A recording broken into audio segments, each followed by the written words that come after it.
What's up, Porch Nation? Welcome back to Porch Nation headquarters here in Worcester, Massachusetts, where I'm so very, very cold. We're through 8 games now in the Greatest League. The playoff picture is barely through its infancy, but one team already has a magic number for a playoff berth.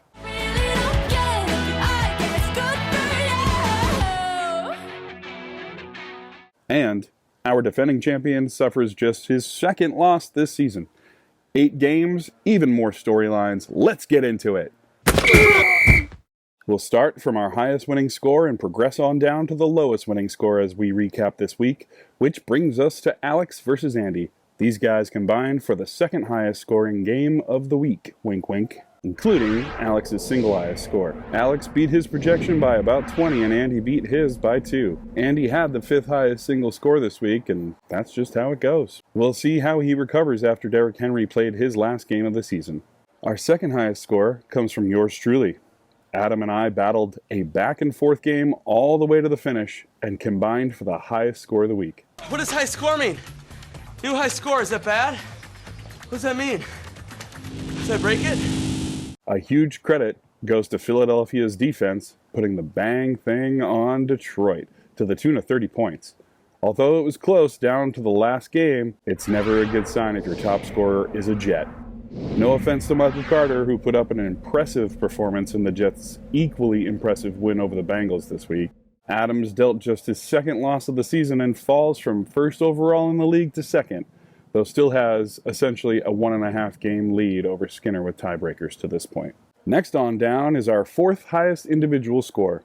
Dylan bested Steve this week in a clash of the first place in the East and first place in the North. Dylan barely missed his projection and Steve fell well shy of his. With tiebreakers still in his favor, Steve retains the first place spot in the North, and Dylan extends our league's longest win streak to 6 games. Fun fact, 10 out of 16 teams are on a 1-game streak right now, win or lose. Next up, Berg is the only team left to mention that broke 108 points this week. 9 teams didn't hit that mark. You can tell bye weeks and injuries have been rough because Pete started BR hands and stuff at quarterback. Pete has now lost 3 in a row in what continues to be a down year for the East Division. Berg now has the most points scored in the North and ties Steve's overall record. He's still in second in that division because of the aforementioned tiebreakers with Steve. Our highest winning score not to break 108 points was cause for celebration in Canterbury, New Hampshire. Josh Marshall wrestled only his 2nd win from my dear sister in the battle of the 1-win teams. Starved for points from the running back position on bye weeks, Dee fell shy of her 2nd win by just under 6 points. It was nice to see Jimmy G put up big fantasy points again, but 4.1 points from all running backs isn't much to work with. Only 2 more teams left to mention that cracked 100 points. First, and the higher score by about a half a point, Skinner came upon James and our 2nd lowest score of the week. Both teams saw precious few players topping their individual projections and far too many missing by a lot. This win and Andy's loss earned Skinner's way back up to 2nd place in his division. The last team to crack 100 points this week was Josh Steinberg. Josh faced our lowest score of the week in Ross's squad.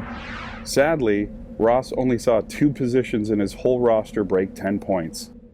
Once again, Steiny gets back to 500 and remains our most successful 4th place team in any division. And now, for the main event and simultaneously our lowest scoring winning team. Thank you very much, ladies and gentlemen. Right now, I got to tell you about the fabulous, most groovy Bell Bottoms. Bell Bottoms.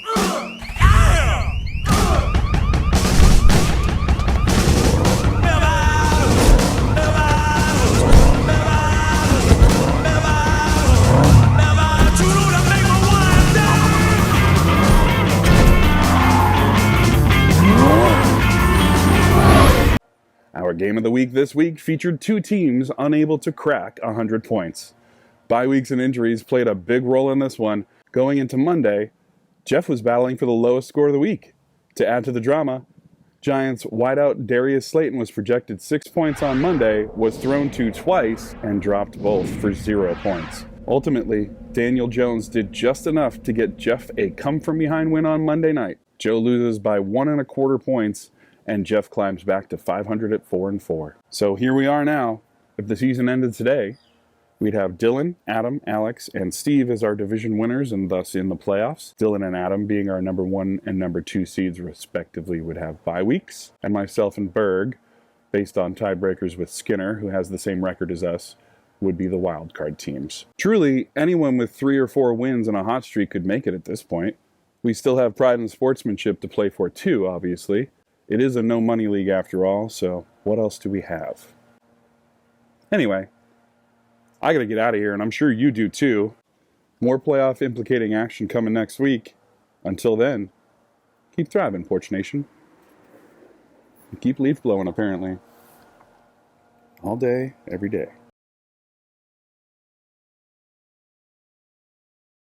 Bloop.